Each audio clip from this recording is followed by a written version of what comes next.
بسم الله الرحمن الرحيم. الذين كفروا وصدوا عن سبيل الله أضل أعمالهم، والذين آمنوا وعملوا الصالحات وآمنوا بما نزل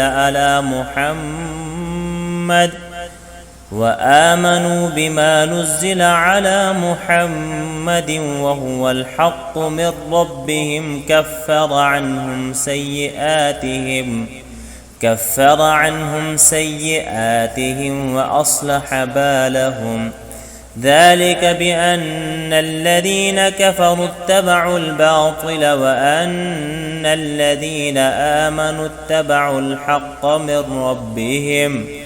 كذلك يضرب الله للناس أمثالهم. فإذا لقيتم الذين كفروا فضرب الرقاب حتى إذا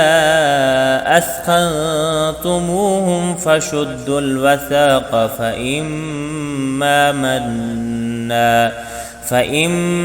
منا بعد وإما فداء حتى تضع الحرب أوزارها.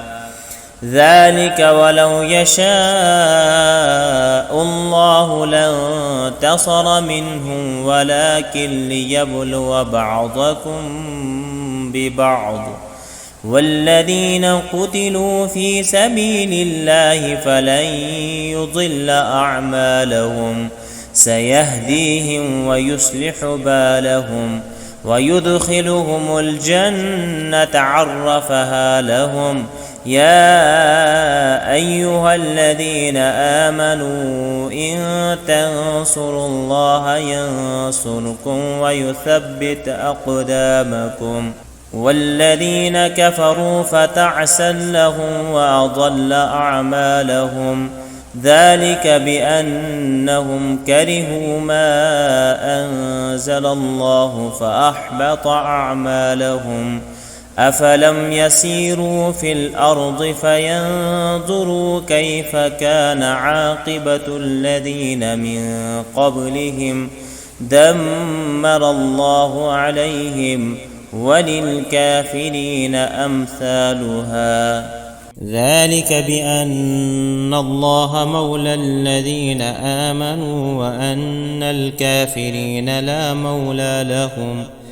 إن الله يدخل الذين آمنوا وعملوا الصالحات جنات تجري من تحتها الأنهار، والذين كفروا يتمتعون ويأكلون كما تأكل الأنعام والنار مثوى لهم.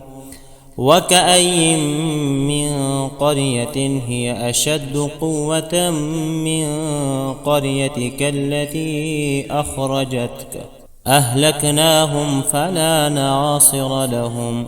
أفمن كان على بينة من ربه كمن زين له سوء عمله واتبعوا أهواءهم. مثل الجنة التي وعد المتقون فيها أنهار من ماء غير آسٍ وأنهار من لبن لم يتغير طعمه وأنهار من خمر لذة للشاربين وأنهار من عسل مصفى ولهم فيها من كل الثمرات ومغفرة من ربهم كمن هو خالد في النار وسقوا ماء حميما فقطع أمعاءهم. ومنهم من يستمع إليك حتى إذا خرجوا من عندك قالوا للذين أوتوا العلم ماذا قال آنفا أولئك الذين تبع الله على قلوبهم واتبعوا أهواءهم والذين اهتدوا زادهم هدى وآتاهم تقواهم فهل ينظرون إلا الساعة أن تأتيهم بغتة فقد جاء أشراطها فأنى لهم إذا جاءتهم ذكراهم فاعلم أنه لا إله إلا الله واستغفر لذنبك وللمؤمنين والمؤمنات والله يعلم متقلبكم ومثواكم. ويقول الذين آمنوا لولا نزلت سورة فإذا أنزلت سورة محكمة وذكر فيها القتال رأيت الذين في قلوبهم مرض ينظرون إليك نظر المغشي عليه من الموت فأولى لهم